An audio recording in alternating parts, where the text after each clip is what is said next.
Bravo sepak bola, pengisian grup Piala Asia U20 telah selesai. Di matchday terakhir, timnas Indonesia berhasil meraih 1 poin dengan bermain imbang tanpa gol 0-0 melawan Yaman U20. Kita akan bahas di sini hasil pertandingan yang sudah berlangsung, top skor dan hasil klasemen akhir Piala Asia U20. Yang suka channel ini jangan lupa di like dan di subscribe karena kita akan selalu bahas yang namanya sepak bola di sini. Kita mulai. Indonesia, ya tadi baru saja menyiapkan pertandingan ini dan selesai, di mana timnas Indonesia bermain imbang tanpa gol 0-0 melawan timnas Yaman U20. Di sini gue rasa ya walaupun imbang tapi serasa menang dengan banyaknya peluang yang dimiliki oleh Yaman. Saya pikir kita beruntung tidak kebobolan dan tidak kalah di matchday terakhir di Piala Asia U20.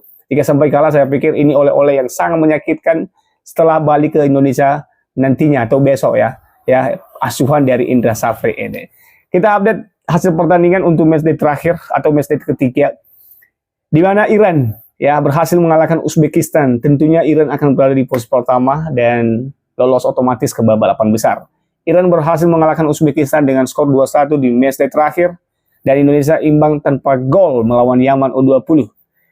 Irak kalah atau imbang juga ini Yordania. Jadi Yordania setelah imbang melawan Irak akhirnya terputus harapan untuk lolos ke babak selanjutnya. Arab Saudi berhasil menang 2-1 atas Korea Utara, dan ada Kyrgyzstan kalah 0-4 dari timnas Qatar.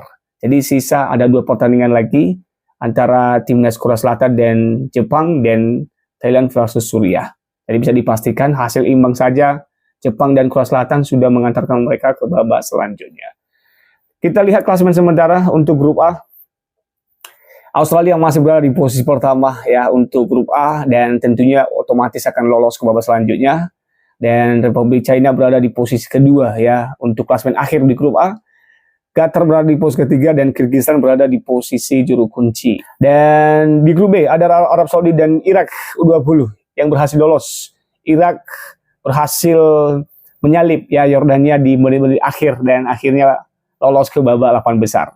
Di grup C di mana ada timnas Iran U20, ada Uzbekistan juga ya, walaupun kalah melawan Iran tadi tapi masih ada tiket untuk lolos ke babak 8 besar ya. Dengan 6 poin kita berada di posisi ketiga dengan 1 poin hasil dari matchday terakhir melawan Yaman. Walaupun tidak mencetak gol tapi kita dapat hadiah 1 poin di laga terakhir. Jadi oleh-oleh balik ke Indonesia. Di grup D ada Korea Selatan di posisi pertama dengan 6 poin, Jepang berada di posisi kedua dengan 4 poin. Jadi Korea Selatan sudah dipastikan lolos, tinggal Jepang dan Suriah akan beradu nasib. Dan saya pikir head to head pun jika Suriah menang melawan Thailand, ini Jepang masih the best lah. Ya, jadi untuk grup D Korea Selatan dan Jepang sudah hampir dipastikan akan lolos ke babak 8 besar. Jepang, Korea Selatan di grup D, Iran, Uzbekistan di grup C, Australia dan China di grup A, Arab Saudi dan Irak yang lolos di grup D. Nah itu dia mengenai klasemen akhir. Top skor sementara untuk Piala Asia U20 masih dipegang oleh pemain timnas Iran. Ya, ini dengan Ismail Golizadeh, pemain yang bermain di Sepahan yang sekarang di Liga Super Iran itu berada di posisi kedua klasemen sementara. Ini pemain yang cukup bagus dan masih berumur 19 tahun dengan 3 golnya bersama dengan Uribov, pemain Uzbekistan U20. Ini top skornya berada di grup C ya, di Iran dan Uzbekistan. Di posisi ketiga ada dari Arab Saudi, Australia di posisi ketiga lagi ada dari Korea Selatan, dan China di posisi 2 gol di posisi ketiga ya. Jadi untuk top skor sementara masih dipegang oleh pemain dari Iran dan Uzbekistan.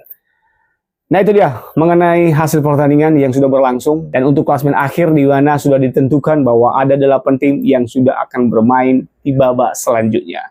Indonesia akan pulang mungkin besok sampai di Indonesia dengan membawa 1 poin dari 3 pertandingan yang mereka lakoni di Piala Asia U20. Jadi tentunya ini hasil yang kurang memuaskan dengan persiapan yang cukup panjang yang digarap oleh Indra Safri dan tentunya PSSI, kurang memuaskan dengan hasil raih 1 poin dan gagal otomatis di Piala Asia U20, apalagi di Piala Dunia Chile 2025. Jadi tugas berat untuk PSSI bagaimana selanjutnya timnas U20 ini, dan tentunya Coach Indra Safri di kursi pelatih timnas U20.